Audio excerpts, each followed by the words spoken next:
Breaking news చూస్తున్నాం. పురుడు కోసం ఆసుపత్రికి వచ్చిన మహిళా శిశువు మృతి కలకలం రేపుతుంది. తల్లి బిడ్డ మృతికి వైద్యుల నిర్లక్ష్యమే కారణమని బంధువులు ఆగ్రహం వ్యక్తం చేస్తున్నారు.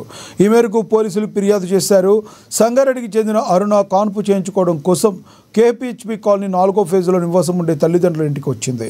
వైద్యురాలు అందుబాటులో లేకపోవడంతో నర్సులు, ఏఎన్ఎం సిబ్బంది డెలివరీ చేశారు. డెలివరీ అనంతరం శిశువు స్పందించడం లేదని నీలోఫర్ ఆసుపత్రికి తరలించామని ఆసుపత్రి సిబ్బంది సూచించారు. నీలోఫర్ ఆసుపత్రికి తరలించగా అప్పటికే శిశువు మృతి చెందినట్టుగా తెలిపారు వైద్యులు. డెలివరీ అనంతరం అరుణ పరిస్థితి విషమించడంతో ఆమెను గాంధీ ఆసుపత్రికి తరలిస్తుండగా ఆమె మృతి చెందింది.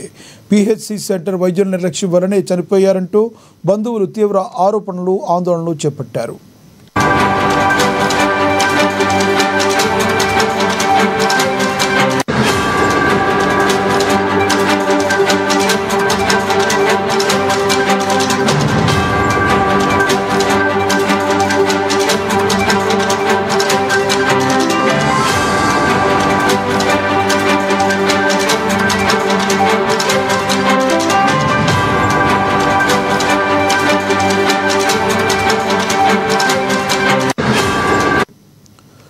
పురుడు కోసం ఆసుపత్రికి వచ్చిన మహిళ శిశువు మృతి కలకలం రేపుతుంది. తల్లి బిడ్డ మృతికి వైద్యుల నిర్లక్ష్యమే కారణమని బంధువులు ఆగ్రహం వ్యక్తం చేశారు. ఈ మేరకు పోలీసులకు ఫిర్యాదు చేశారు.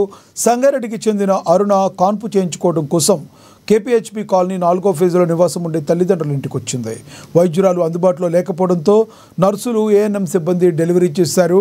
డెలివరీ అనంతరం శిశువు స్పందించటం లేదని నీలోఫర్ ఆసుపత్రికి తరలించమని ఆసుపత్రి సిబ్బంది సూచన మేరకు నీలోఫర్ ఆసుపత్రికి తరలించగా అప్పటికే శిశువు మృతి చెందినట్లు